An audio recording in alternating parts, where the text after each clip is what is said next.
সুপ্রিয় দর্শক, আসসালামু আলাইকুম।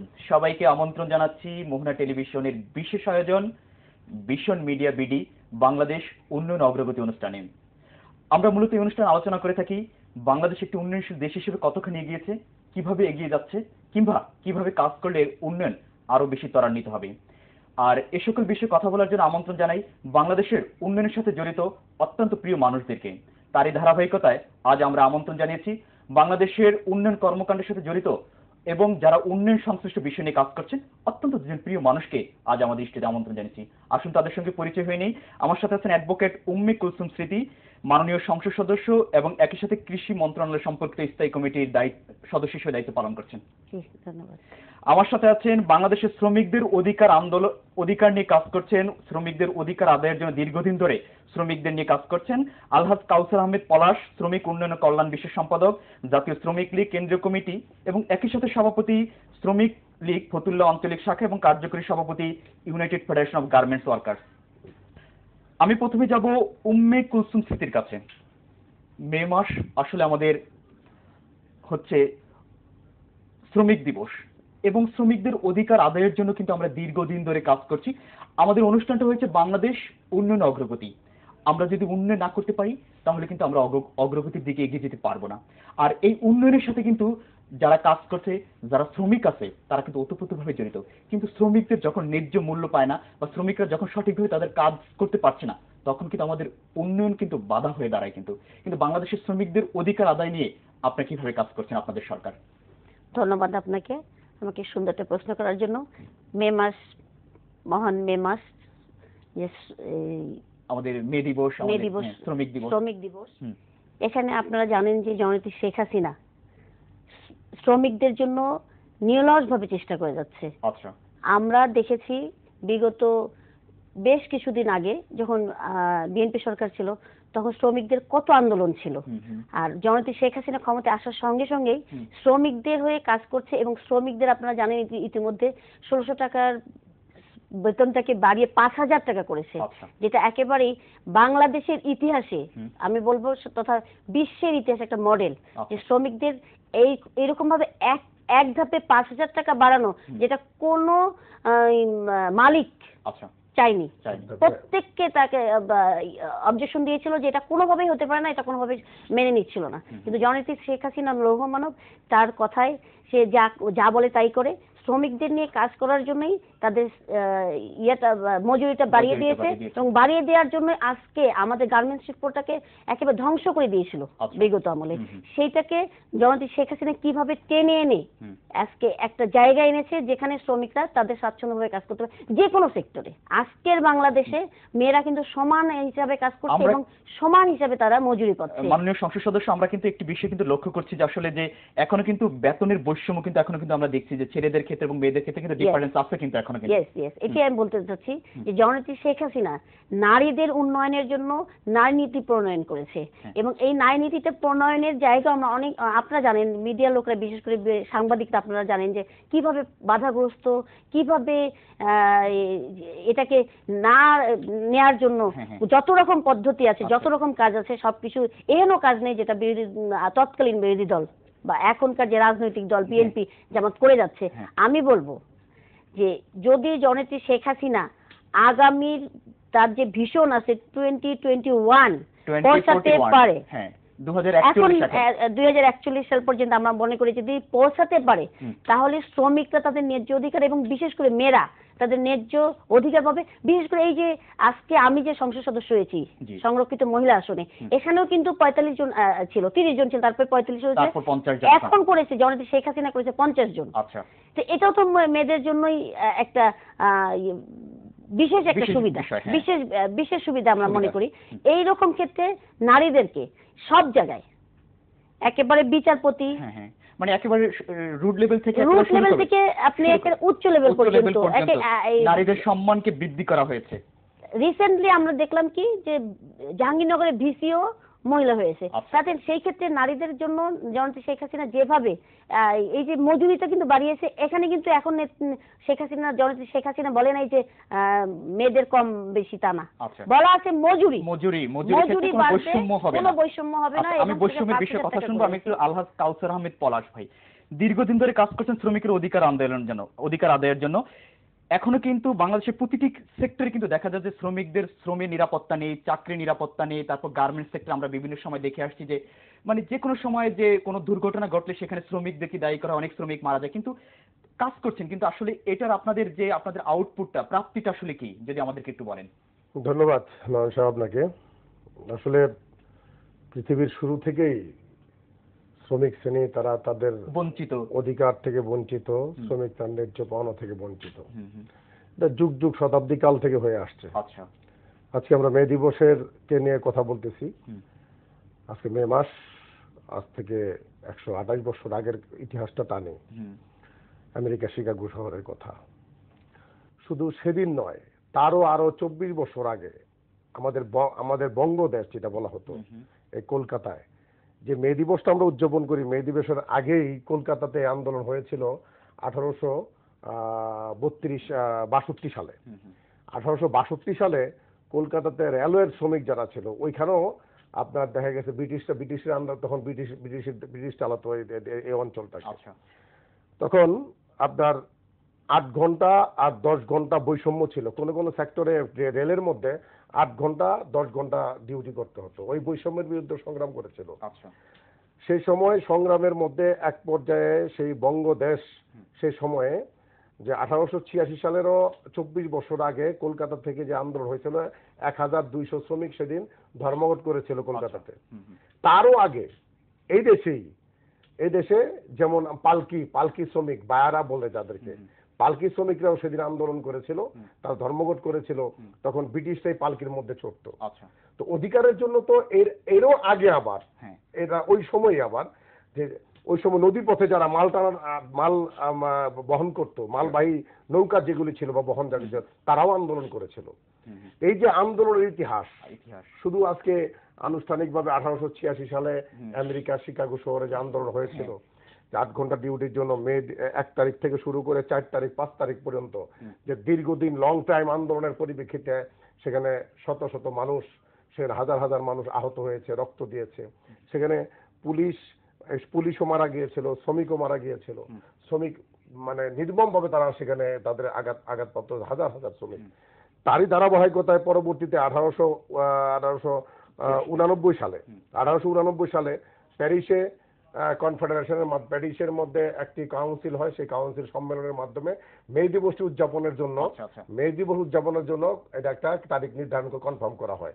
কিন্তু তারপরে 1886 সাল থেকে কিন্তু রেগুলার কিন্তু আপনার মিছিল হতো প্রতি বছর, আমেরিকাতে মিছিল হতো। কিন্তু এই দিবসটা পালন করার জন্য সারা বিশ্বের মধ্যে মে দিবসটা ঠিক করা হয়। অন্যান্য সেক্টর যেগুলি আছে, আপনি মনে করেন যে ইট ভাঙা থেকে শুরু করে, পাথর ভাঙা থেকে শুরু করে, একটা লবণ শ্রমিক, একটা লোডের শ্রমিক মাথার বোঝা টানে, তার ব্যাপার সেও এই দেশ অগ্রগতির ব্যাপার তার ভূমিকা আছে। একটা হিড্রোলিক মিলের শ্রমিক, তারও ভূমিকা আছে। কিন্তু আজকে আমরা যদি বিশেষ করে গার্মেন্টস সেক্টরের দিকে আমরা সবার দৃষ্টিটা গার্মেন্টস, কারণ এটা হচ্ছে যে আমাদের কিন্তু বৈদেশিক আয়ের কিন্তু একটা বড় অংশ কিন্তু এটা কিন্তু আমাদের বিয়ার করছে। কিন্তু প্রতি বছর শতকরা 76 টাকা বিদেশ থেকে আসে গার্মেন্টস সেক্টরে। তার আগে একটু আগে আপনি যে কথা বললেন নারী শ্রমিকরা এই গার্মেন্টস সেক্টরের মধ্যে 80 ভাগ নারী শ্রমিকের কাজ করে আমাদের এই গার্মেন্টস সেক্টরের মধ্যে।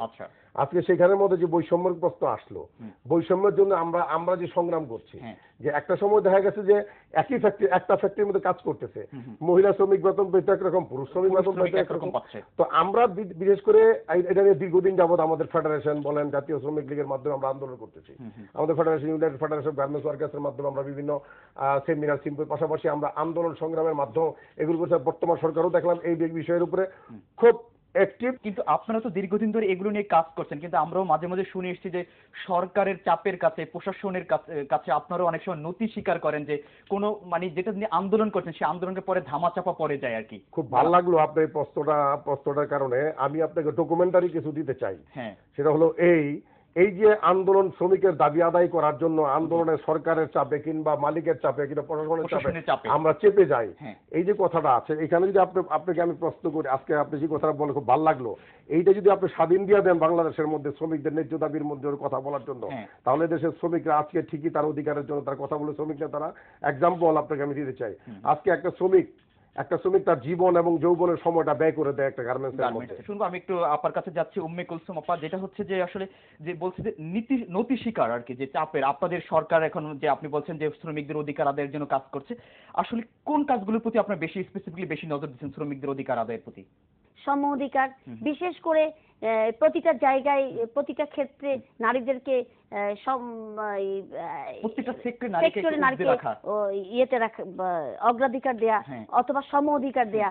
আপনি কি মনে করছেন যে আপনি বিগত সরকারের কথা বলেন তারা পারেনি, আপনারা কতটুকু সফল এই ক্ষেত্রে? আমরা 100% সফল। আচ্ছা আচ্ছা। আগামীতে আমি মনে করি জননেত্রী শেখ হাসিনা এর ধারাবাহিকতা চলতে থাকলে নারী শ্রমিক তথা শ্রমিকের একেবারে উন্নয়নের 2041 সালের আপনাদের ভিশন আপনারা পূরণ করবেন। অবশ্যই আমরা আশা করছি যে আপনাদের সরকার 2041 আপনাদের ভিশন পূরণ করবে। আমরা ভিশনের কথা আরো শুনবো, তার আগে ছোট্ট একটা বিরতিতে যাব। সুপ্রিয় দর্শক, আমরা যাব ভিশন মিডিয়া বিডি লিমিটেডের সৌজন্যে ছোট্ট একটা বিরতিতে। আশা করছি আমাদের সাথেই থাকবেন।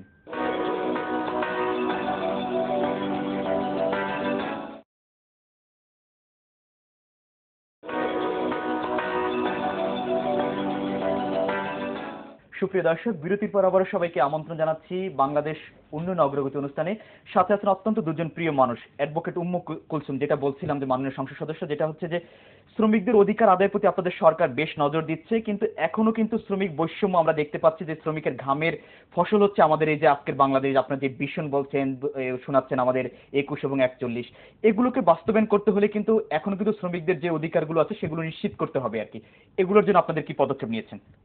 আমরা তো সরকারি সরকার সবসময় চায় সুষ্ঠুভাবে দেশ পরিচালনা করে শ্রমিকদের ন্যায্য আদায় হয়ে যাক, বা আমরা যারা রাজনীতি করতে করতে এই জায়গায় এসেছি আমরাও চাই যে শ্রমিক তথা সবার ন্যায্য হিসাব পাওয়া যাক। আচ্ছা, এই বিষয়ে পদক্ষেপ তো সরকারিভাবে নেওয়া হয়েছে, কিন্তু আমরা এটা মুখে মুখে যখন মে দিবস আসে তখনই শুনি যে শ্রমিকদের অধিকার নিয়ে, কিন্তু তারপরে কিন্তু আমরা কিন্তু ওইটা কিন্তু আর লক্ষ্য করছি না। কিন্তু যে আজকে দেখেন মালিক পক্ষ বলছে তাদেরকে সঠিকভাবে সবকিছু প্রোভাইড করা হয়, কিন্তু সেটা কিন্তু আমরা লক্ষ্য করছি না, মুখে মুখে আছে। যে এটাকে কিভাবে ইমপ্লিমেন্টেশন করা যায়, আমি একটু কাউসার আহমেদ পলাশ, যে মালিক পক্ষ কিন্তু সবসময় শুনিয়ে আসছে যে মানে বা যখন গার্মেন্টস একটা দুর্ঘটনা ঘটে তখনই কিন্তু 2-4 দিন কিন্তু সেটা কিন্তু থাকে কিন্তু সবার মধ্যে, এরপরে কিন্তু সবাই আপনারাও আন্দোলন করছেন দেখছি, কিন্তু আপনারাও ভুলে যাচ্ছেন। তাহলে আমরা মনে করতে পারি যে সরকার থেকে এবং হচ্ছে যে প্রশাসন থেকে আপনাদের উপরে চাপের কাছে আপনারা সবসময় নথি স্বীকার করছেন। না, আমি আপনার সাথে দ্বিমত পোষণ করি। আচ্ছা, দ্বিমত পোষণ করি এই কারণেই, কারণ যখন কোন একটা ঘটনা ঘটে, আমি এই দৃষ্টান্ত দিয়ে চাই, বিশেষ করে রানা প্লাজার ব্যাপারটা। রানা প্লাজা যখন একটা বিরাট একটা ঘটনা ঘটলো, সরকার থেকে আন্তরিকতার সাথে নিঃসন্দেহে যেটা এত দ্রুত গতিতে এরকম ব্যবস্থাটা এটা তাদের জন্য শ্রমিকের জন্য করা হয়েছে, এবং আমরা সাংগঠনিকভাবে যেটা আমরাও করেছি, শ্রমিকদের পাশে যে সকল শ্রমিকরা পঙ্গু হাসপাতালে ভর্তি হয়েছিল তাদের পরিবারের জন্য আমরা আমাদের ইউনাইটেড ফেডারেশন অফ গার্মেন্টস ওয়ার্কার্সের পক্ষ থেকে আমরা আগারগাঁও এলাকার না, এটা শ্যামলী এলাকার মধ্যে একটা ফ্ল্যাট নিয়েছি ভাড়া। সেই ফ্ল্যাটের মধ্যে এই সকল যে পঙ্গু শ্রমিক যারা ছিল তাদের পরিবাররা ওই হাসপাতাল থাকার ব্যবস্থা নেই, খাওয়ার ব্যবস্থা নেই, তাদেরকে আমরা ফ্ল্যাটের মধ্যে থাকা খাওয়ার ব্যবস্থা করেছি। 2 মাস তাদের থাকা খাওয়ার ব্যবস্থা করার পরে সুস্থ যারা হয়েছে তাদের বিদায় দেওয়ার সময় তাদের গাড়ি ভাড়া পর্যন্ত আমরা দিয়ে দিয়েছি। তো এরকম ভাবে যে কথা আপনি বললেন যে চাপের মুখে, আসলে চাপ তো সবসময় ঐতিহাসিকভাবে মালিক শ্রেণী সবসময় চাপ দিয়ে আসছে। এটা এবং সামনের দিকে থাকবে ধারাবাহিকতা। যখন তার অধিকারের প্রশ্ন, আর এটা হলো আরেকটা হলো শোষণের প্রশ্ন। এখন শোষণ আর অধিকার দুই জিনিস। যে শোষণ করবে সে তার মতো সে থাবা তার থাকবেই, আর যারা অধিকারের জন্য যারা সংগ্রাম করবে তারা সবসময় সেটা থাবা থেকে বাঁচার জন্য যা যা করার করবে নিয়মতান্ত্রিক ভাবে। এখন আপনি যে কথা আমাদের বারবার যে বলতেছেন যে আমরা ধমকে গরমে এটা সেটা আমি আপনাকে আমার ওই এর আগে যে আমার প্রশ্নটা করেছিলেন ওই সময় কথাটা বলতেছিলাম যে আমরা যখন একটা শ্রমিককে রাস্তা দেখাই দিই, গাইডলাইন দেখাই দিই যে আপনাকে এই কাজ থেকে বের করে দেওয়া হয়েছে, আপনি 10 বছর কাজ করেছেন, রাষ্ট্রের আইন অনুযায়ী আপনি এত টাকা পাওনা হবেন, এইভাবে আপনি প্রাপ্য। একটা মেয়ে তার গর্ভবতী মেয়ে তাকে কাজ করতেছে, তাকে তার ডেলিভারির সময় তার ছুটির সময় তো এবং পর্যন্ত হয়। সরকার কিন্তু 6 মাসের কিন্তু মাতৃত্বকালীন ছুটির Yes, ব্যবস্থা yes, করেছে, আমি এই কথাই বলতেছি। কিন্তু নেই কিন্তু। এই কথা না আমরা আদায় করেছি, অনেক ফ্যাক্টরির মধ্যে এগুলো হচ্ছে, কিন্তু আচ্ছা। কোনো কোনো ফ্যাক্টরিতে হয় না। যেমন একটা ফ্যাক্টরিতে আমি বলবো যে এই কয়েকদিন আগে 1-1.5 মাস আগে হবে আমরা মামলা বন্ধ করে দিয়েছি, মাতৃকালীন ছুটি দেয় নাই বলে শ্রমিকদের জন্য। আমরা 6 জনের জন্য আমরা মামলা করেছি এই মাতৃকালীন ছুটির জন্য, লেবার কোর্টের মধ্যে মামলা করেছি শ্রমিকের দাবি আদায়ের জন্য। আচ্ছা। এখন এই যে আপনি কথা বল চাপের মুখে, যেই কথাটা আমি ক্লিয়ার করতে চাই, আমার সময় দিতে হবে এই জায়গার মধ্যে। শ্রমিককে আমরা দেখাই দিলাম তুমি এই অনুযায়ী তোমার অধিকার পাবা। আচ্ছা। এখন মালিকের কাছে সে তার কথাটা শুনলো, আর 10টা শ্রমিক তারা গিয়ে কর্তৃপক্ষকে বললো যে তাকে তো অধিকার ছাড়াবো। কিসের অধিকার? এই অধিকার কে বলেছে? অমুক নেতা বলেছে, নেতা উস্কানি দিছে। আচ্ছা। এবং এইটাকে শ্রমিক যখন তারা পাচ্ছে না, অধিকারের বিষয়টা পাচ্ছে না, তখন তারা হয়তো কোনো মানববন্ধন করে, কিন্তু মিছিল করে, তখন মিছিলের উপর চলা বহিরাগত মাস্তান, ফ্যাক্টরির মধ্যে বহিরাগত মাস্তান। কিন্তু অনেক সময় দেখা যায় এই এত বড় উস্কানি থাকে, এত বড় গন্ডগোল থাকে যে অল্প কিছুর জন্য কিন্তু রাস্তায় এসে গাড়ি ভাঙচুর, গার্মেন্টস ভাঙচুর, এইটাও আসলে কিন্তু মেনে নেওয়া যায় না কিন্তু আসলে। আমরা কখনো ভাঙচুর জ্বালাও পোড়ার পক্ষ না। আচ্ছা। আমরা কখনো জ্বালাও পোড়া ভাঙচুরের মাধ্যমে অধিকার আদায়ের আন্দোলনে বিশ্বাসী না, সাংগঠনিক কাজের মধ্যে বিশ্বাসী না। আচ্ছা। আমরা বৈঠকের মধ্যে আলোচনার মাধ্যমে সমস্যা সমাধান করার জন্য আমরা বিশ্বাসী, এবং সংগঠনে আমরা প্রক্রিয়াভাবে চালাই। আচ্ছা। কিন্তু এটা হয় কখন? দীর্ঘদিনের ক্ষোভের বহিঃপ্রকাশ। আচ্ছা। আজকে একটা শ্রমিক গেল, আজকে যে আমার বাবার অসুখ, আমার ছুটি দিবেন, দিল না। কালকে ওই পিএম সাহেব একটা খারাপ ব্যবহার করে, জিএম সাহেব খারাপ ব্যবহার করে, এখানে সুপারভাইজার খারাপ ব্যবহার করে, দীর্ঘদিনে দানা বাঁধে এগুলি। দানা বাঁধার পর পরে যখন একটা ঘটনা ঘটে, তো সব একত্রিত হবে, ওইটা হিসাব বিস্ফোরণ ঘটে। আমরা যদি বলি শ্রমিক একত্রিত হতে হবে, না, একত্রিত কথাটাকে ওনাদেরকে উস্কানি হিসাবে ধরে নেন। আচ্ছা আচ্ছা, আমি একটু অ্যাডভোকেট উম্মে কুলসুম মাননীয় সংসদ সদস্যের কাছে, সংসদ সদস্য যেটা হচ্ছে যে যেটা বলছিল যে আমরা অনেক সেক্টর দেখছি মাতৃত্বকালীন ছুটি কিন্তু 6 মাসের কিন্তু করা কিন্তু দরকার, কিন্তু গার্মেন্টস সেক্টর এবং অন্যান্য সেক্টরগুলোতে কিন্তু আপনার সরকারি ছাড়া অন্যান্য সেক্টরগুলোতে আমরা এটা দেখতে পাচ্ছি না। কিন্তু ডেভেলপমেন্টের জন্য কিন্তু এটা বড় একটা বিষয় কিন্তু মাননীয় সংসদ সদস্য, এইটার বিষয়ে আপনাদের কোনো সুনির্দিষ্ট কোনো পরিকল্পনা আছে কিনা? এটা তো অবশ্যই আছে। এই জন্য যে জননেত্রী শেখ হাসিনা ইতিমধ্যে বলে দিয়েছেন যে মাতৃকালীন ছুটি 6 মাস করা হবে, করা হয়েছে। এটা মুখে বলা হচ্ছে না, এটা তো যে উনি এখন যেটা বলেছেন যে 6 মাসের যে শ্রমিককে মাতৃকালীন ছুটি দেওয়া হয়নি তার বিরুদ্ধে মামলা হয়েছে। আচ্ছা। এই মামলাটা কেন হয়? আইনের শাসন প্রতিষ্ঠা হওয়ার জন্যই তো এই মামলাটা। আর এই আইনের শাসন প্রতিষ্ঠা করতে শ্রমিকদের জন্য আলাদা কোর্ট আছে, লেবার কোর্ট আছে। লেবার কোর্টে যে ইয়েতে তো আমি মনে করি অবশ্যই পাবে। আচ্ছা। সেই জায়গায় এখানে না হওয়ার মতো বা আমাদের যদি কোন নলেজে আসে বা যেমন আমি আজকে শুনেছি, আমি মানে অবশ্যই আমার যদি নলেজ আসে আমি সেখানে হস্তক্ষেপ অবশ্যই করবো এবং সহায়তাও করবো একজন আইনজীবী হিসাবে। একটু অন্য প্রসঙ্গে আসি যে আপনি কৃষি মন্ত্রণালয় সম্পর্কে স্থায়ী কমিটির সদস্য হিসেবে দায়িত্ব পালন করছেন। বাংলাদেশের কৃষিতে বেশ ডেভেলপমেন্ট করেছে, এটা নিঃসন্দেহে কিন্তু আপনাদের সরকার আমরা বলতে পারি। সেক্ষেত্রে এই বছর আপনার যে নতুন সরকার গঠন করেছেন, এই সরকার আমলে আপনাদের কৃষিকে কোথায় নিয়ে যাওয়ার পরিকল্পনা? অনেক সুন্দর একটা প্রশ্ন করেছেন। যে আসলে কৃষিতে এখন আমরা স্বয়ংসম্পূর্ণ। আমাদের মাননীয় কৃষিমন্ত্রী মতি আপা যেভাবে বিগত সরকারে যখন আওয়ামী লীগ সরকার ছিল তখন যেভাবে শ্রম দিয়েছে, আমরা কিন্তু প্রথম যখন 96 ক্ষমতায় আসে তখনও মতি আপা কৃষিমন্ত্রী ছিল। তখন খাদ্যের আপনারা জানেন যে কত খাদ্যের ঘাটতি ছিল, এই ঘাটতিটা পূরণ করে উদ্বৃত্ত রেখে সরকার ক্ষমতা ছেড়েছে। আসার পরে আবার যখন বিএনপি সরকার তত্ত্বাবধায়ক সরকার মিলে থেকেছে, তারপরে আবার এবার যখন এর আগের বার যখন আমরা ক্ষমতা নিয়েছি আওয়ামী লীগ সরকার, তখন কিন্তু ঘাটতি সহ নিয়েছিল। আচ্ছা। এবং আজকে পর্যন্ত আমাদের ঘাটতি নাই। কিন্তু আপনাদের কাছে নিশ্চয়ই পরিসংখ্যান আছে। হ্যাঁ অবশ্যই, আমরা সেটা স্বীকার করছি। অবশ্যই শুধু কৃষি ক্ষেত্রে আপনি দেখেন খাদ্যে স্বয়ংসম্পূর্ণ, শিক্ষায় আমরা স্বয়ংসম্পূর্ণ। আমরা রাস্তার যে উন্নয়ন দেখছি, আমরা শিক্ষার উন্নয়ন দেখছি, খাদ্যের উন্নয়ন দেখছি, আমরা কৃষিতে উন্নয়ন দেখছি। কোন সেক্টরে নাই যেখানে আওয়ামী লীগ সরকারের ছোঁয়া নাই, এবং ছোঁয়ায় সেখানে উন্নয়নের একেবারে সর্বোচ্চ আমরা না যেতে পেরেছি। আমরা বেশ আশাবাদী। এতক্ষণ আমাদের সাথে থাকার জন্য সবাইকে অসংখ্য ধন্যবাদ জানিয়ে আমি সাইফুল ইসলাম নয়ন এখানে বিদায় নিচ্ছি। ভালো থাকবেন সবাই, আল্লাহ হাফেজ।